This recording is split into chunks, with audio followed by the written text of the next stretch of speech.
ভাই আপনি এত রাত্রে 300 ফিটে মানে কি করেন আপনি? ভাই আমি পড়াশোনা করি কোথায় পড়েন? ইংলিশ মিডিয়ামে। আচ্ছা, কোথা থেকে আসছেন আপনি? উত্তরা থেকে। উত্তরা থেকে আসছেন? হ্যাঁ। একাই আসছেন? না, আমার বন্ধুগুলোর সাথে নিয়েছি, ওরা কফি খাইতে গেছে ওইদিকে। আপনি হাঁটতেছেন যে একা একা, যদি হুট করে কোনো সমস্যা হয়?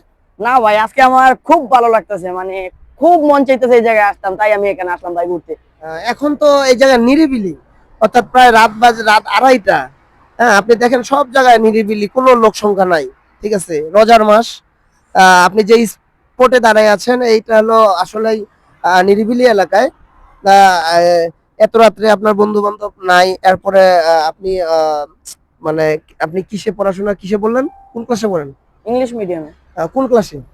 ইংলিশ মিডিয়ামে পড়ি, কোন ক্লাস আবার কি? হ্যাঁ, আপনি 7-এ পড়েন না 6-এ পড়েন না 5-এ পড়েন, ও তাইলে এটা তো বলবেন 7-এ। আহ, আপনি ইংলিশ মিডিয়ামে পড়েন, আপনার কথাবার্তা তো একটু সাবলীল সুন্দর লাগবে। হ্যাঁ, হ্যাঁ। তাহলে আপনি এইভাবে কথা বলতেছেন কেন? তো আর কিভাবে বলবো? না, আমি তো আপনাকে ভালোভাবে প্রশ্ন করলাম। হ্যাঁ, যে আপনি কোথায় পড়েন, এই হলো অবস্থা। যাক, কিছু মনে করিয়েন না। আসলে এত রাত্রে এই জায়গায় থাকা ঠিক না। ঠিক আছে, তা আপনি বলেন আপনার খুব ভালো লাগতেছে, তাই বিধায় আপনি এই জায়গায় আছেন। আমাদের আসলেই বেসিক্যালি কাজ হলো যে যারা ছোট ছোট অনেক সময় 300 ফিটে আসে টেনিজার, যারা এখানে কিছু আছে টেনিজার। টেনিজার মানে 13 থেকে 19 বছরের মধ্যে। এদের মধ্যে কিছু আছে যারা হলো কিশোর গ্যাংয়ের সাথে জড়িত আছে।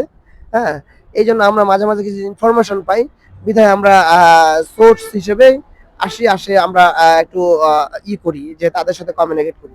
আপনি আবার কিছু মনে করিয়েন না, ঠিক আছে? না ভাই, সমস্যা নাই।